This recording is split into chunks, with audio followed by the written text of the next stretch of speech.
Hello friends, welcome to M coding. So ഇന്ന് നമ്മൾ നോക്കാൻ പോകുന്നത് റിയാക്ട് ട്യൂട്ടോറിയൽ വീഡിയോ ആണ്. സോ ഞാൻ ഇന്ന് പറയാൻ പോകുന്നത് വളരെ ഇമ്പോർട്ടൻ്റ് ഉള്ളൊരു സെക്ഷൻ ആണ്. സോ നമ്മൾ കഴിഞ്ഞ വീഡിയോയിൽ നമ്മൾ എങ്ങനെ കസ്റ്റം കോമ്പോണന്റ് ക്രിയേറ്റ് ചെയ്യുന്നതും പിന്നെ അതെങ്ങനെ നമുക്ക് റീയൂസ് ചെയ്യാൻ പറ്റുന്നതും ഞാൻ ആ വീഡിയോ ചെയ്തിട്ടുണ്ടായിരുന്നു. ഇനി നമുക്ക് ഈ കസ്റ്റം കോമ്പോണന്റിനകത്ത് നമുക്ക് എങ്ങനെ ഡേറ്റ പാസ് ചെയ്യുന്ന രീതിയിൽ നമ്മൾ നോക്കണം. സോ ഈ ഡേറ്റ പാസ് ചെയ്യുന്നത് കസ്റ്റം കോമ്പോണന്റിൽ നമ്മൾ ഡേറ്റ പാസ് ചെയ്യുന്നതിനാണ് നമ്മൾ പ്രോപ്സ് എന്ന് പറയുന്നത്. സോ പ്രോപ്സ് വളരെ ഇമ്പോർട്ടൻ്റ് ആണ് റിയാക്റ്റിൽ സെക്ഷനിൽ. അപ്പോൾ ഇനി നമുക്ക് എങ്ങനെ ചെയ്യാന്ന് പറഞ്ഞാൽ ഞാനിപ്പോൾ ഒരു പുതിയൊരു കോമ്പോണന്റ് ക്രിയേറ്റ് ചെയ്യാൻ പോകണം. സോ ഇവിടെ ഞാനൊരു പുതിയൊരു കോമ്പോണന്റ് എന്ന് പറഞ്ഞാൽ JS ഫയലാണ്, core concept .js. Okay, so ഇത് എൻ്റെ പുതിയ ഒരു കസ്റ്റം കോമ്പോണന്റ് ആണ്. അപ്പൊ ഞാൻ ഇവിടെ കസ്റ്റം കോമ്പോണന്റിൽ ഞാൻ നേരത്തെ പറഞ്ഞിട്ടുണ്ട് നമുക്ക് രണ്ട് കാര്യങ്ങളാണ് വേണ്ടത്. ഒന്ന് ഫംഗ്ഷന്, പിന്നെ ഒന്ന് റിട്ടേൺ ടൈപ്പ്. റിട്ടേൺ എന്ന് പറയുന്നത് റെൻഡേർഡ് കോമ്പോണന്റ് ആയിരിക്കണം. സോ ഫംഗ്ഷനകത്ത്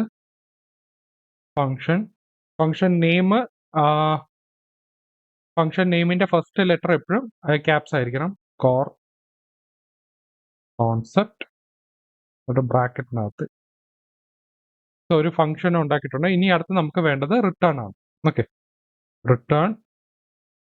റിട്ടേണിന്റെ അകത്ത് നമ്മൾ HTML ആണ് എഴുതാൻ പോകുന്നത്. സോ ഇവിടെ HTML ഞാൻ ഇവിടെ തൽക്കാലം നമ്മുടെ LI, ഓക്കെ, ഇവിടെ LI എന്ന് ഉണ്ടാക്കിയിട്ടുണ്ട്.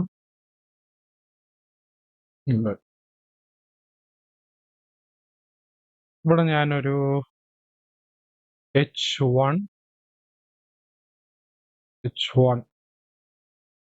അടുത്തതൊരു പാരഗ്രാഫ് ടാഗ്. ഓക്കെ, H1-നകത്ത് ഞാനിവിടെ ടൈറ്റിൽ എന്ന് പറഞ്ഞു കൊടുക്കാം. ഇനി ഇവിടെ ഞാനിവിടെ ഡിസ്ക്രിപ്ഷൻ കൊടുക്കാം. സോ എൻ്റെ ഈ കോമ്പോണന്റിൽ ആക്ച്വലി എനിക്ക് ടൈറ്റില് ഡിസ്ക്രിപ്ഷൻ ആണ് ഈ കസ്റ്റം കോമ്പോണന്റിനകത്തുള്ളത്, കോർ കോൺസെപ്റ്റ്. പക്ഷെ എനിക്ക് ടൈറ്റിൽ ഡിസ്ക്രിപ്ഷൻ ഇങ്ങനെ ആയിരിക്കത്തില്ല. പക്ഷെ എനിക്ക് ഒരു വാലിഡ് ടൈറ്റിൽ ഡിസ്ക്രിപ്ഷൻ ആണ് എനിക്കിവിടെ വേണ്ടത്. ഓക്കെ, സോ ഇവിടെ ഞാനിവിടെ ഫോർമാറ്റ് ചെയ്യാം. ഫോർമാറ്റ് സെലക്ഷൻ എന്ന് പറയുന്ന ഒരു സംഭവമുണ്ട്. വിഷ്വൽ സ്റ്റുഡിയോ കോഡിനകത്ത് അങ്ങനെ ഉണ്ട്. അപ്പോൾ അതിനകത്ത് നമ്മൾ ഇത് എക്സ്പോർട്ട് ചെയ്യണം. Okay, export default core concept.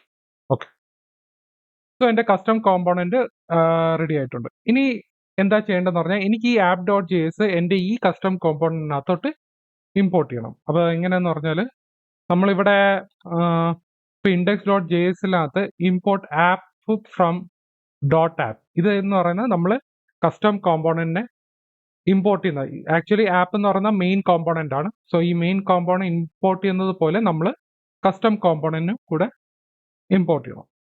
അപ്പോൾ എങ്ങനെ ചെയ്യുന്ന പറയുന്നത് നമ്മളിവിടെ ഇമ്പോർട്ട് കോർ കോൺസെപ്റ്റ് ഓട്ടോമാറ്റിക്കലി ഇവിടെ ഫില്ലായി വരും. നിങ്ങൾക്ക് ഇത് ഫില്ലായില്ലെങ്കിൽ ഇങ്ങനെ ടൈപ്പ് ചെയ്യണം, import core concept from ./core concept എന്ന് പറയുന്ന ഫയലിനകത്ത് നമ്മൾ ഇമ്പോർട്ട് ചെയ്യണം. ഓക്കെ, ഇനി അടുത്ത എന്താ ചെയ്യേണ്ടതെന്ന് പറഞ്ഞാൽ ഇനി അടുത്ത എനിക്കിവിടെ /header കഴിഞ്ഞിട്ട് ഞാനിവിടെ നമുക്ക് ഈ ഒറ്റ ടാഗ് മതി. ഇവിടെ കോർ കോൺസെപ്റ്റ് എന്ന് പറഞ്ഞ് കൊടുക്കുക. ഓക്കെ, സോ ഞാനിവിടെ റൺ ചെയ്ത് നോക്കിയാൽ npm start. സോ ഇവിടെ നമ്മൾ കോർ കോൺസെപ്റ്റിനകത്ത് മുകളിൽ ഇവിടെ ടൈറ്റിൽ ഡിസ്ക്രിപ്ഷൻ ഇവിടെ വന്നിട്ടുണ്ട്. സോ ഇതാണ് നമ്മൾ കസ്റ്റം കോമ്പോണന്റ് ഇവിടെ ഇമ്പോർട്ട് ചെയ്തിട്ടുണ്ട്. പക്ഷെ എനിക്കിത് വേണ്ടത് ഇവിടെ ഹെഡർ ഇടുന്നതിന് പകരം ഹെഡറിനകത്ത് മൊത്തം ആണ് വരുന്നത്. ഇവിടെ ഒന്ന് ഇട്ട് കൊടുത്ത് നോക്കാം. ഓക്കെ, ഇവിടെ ടൈറ്റിൽ ഡിസ്ക്രിപ്ഷൻ എന്ന് പറഞ്ഞ് വന്നിട്ടുണ്ട്. ഓക്കെ, അപ്പൊ എന്റെ കസ്റ്റം കോമ്പോണന്റ് ഇവിടെ ഏകദേശം വർക്ക് ചെയ്തിട്ടുണ്ട്. പക്ഷെ എനിക്കിവിടെ വേണ്ടത് എനിക്കിവിടെ ഡേറ്റ പാസ് ചെയ്യണം. എന്റെ ഈ കസ്റ്റം കോമ്പോണന്റിനകത്ത് ഡേറ്റ പാസ് ചെയ്യണം. എനിക്ക് ആക്ച്വലി ടൈറ്റിലും ഡിസ്ക്രിപ്ഷൻ അല്ല വേണ്ടത്, അതിന് പകരം ഒരു വാലിഡ് വാല്യൂ ആണ് വേണ്ടത്. അപ്പൊ ഈ കസ്റ്റം കോമ്പോണന്റിന്റെ ഒരു പ്രത്യേകത എന്ന് പറഞ്ഞാൽ നമുക്ക് കസ്റ്റം ആയിട്ട് ആട്രിബ്യൂട്ടിന്റെ നെയിം കൊടുക്കാം. നിങ്ങൾക്ക് എന്ത് നെയിം വേണമെങ്കിലും കൊടുക്കാം. ഓക്കെ, ഇവിടെ ഞാനിപ്പോ തൽക്കാലം ഞാനിവിടെ ടൈറ്റിൽ എന്ന് പറയുന്ന കൊടുക്കാം. നിങ്ങൾക്ക് വേറെ ഏത് നെയിം വേണമെങ്കിലും കൊടുക്കാം. ടൈറ്റിൽ ക്യാപിറ്റൽ ലെറ്ററിലാക്കണോ, അല്ലെങ്കിൽ സ്മോൾ ലെറ്റർ, അല്ലെങ്കിൽ വേറെ എന്ത് പേര് കൊടുക്കാം. അതായത് നമുക്ക് കസ്റ്റം നെയിംസ് ആട്രിബ്യൂട്ട് നെയിംസ് കൊടുക്കാം. Custom attribute names. ഇപ്പൊ ടൈറ്റിൽ നിന്ന് ഞാൻ പറയുന്നത് ഓക്കെ, റിയാക്ട് ട്യൂട്ടോറിയൽ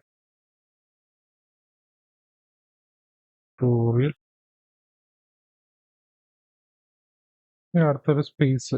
നമുക്കിവിടെ സ്പേസ് ഇവിടെ നമുക്ക് ടൈപ്പ് ചെയ്യാൻ പറ്റും. അതായത് നെക്സ്റ്റ് ലൈനിൽ ഡിസ്ക്രിപ്ഷൻ എന്ന് പറയുന്നത്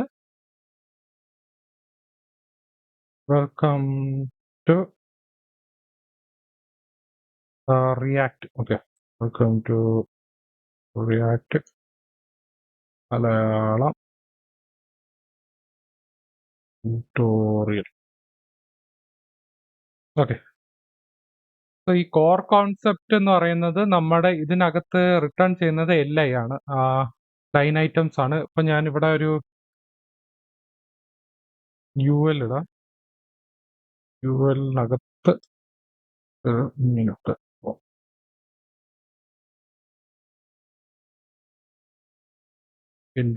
ടാഗും ഇങ്ങനെ ഫോർമാറ്റ് ചെയ്ത് നോക്കാം.